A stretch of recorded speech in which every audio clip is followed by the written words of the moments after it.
Tengok situasi ni macam mana.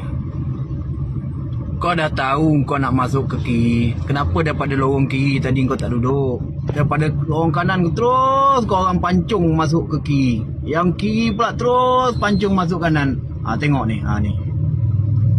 Dah tahu kalau nak pada kiri, nak pergi hala ke tempat lain, hala ke Shah Alam, duduklah daripada belakang tadi.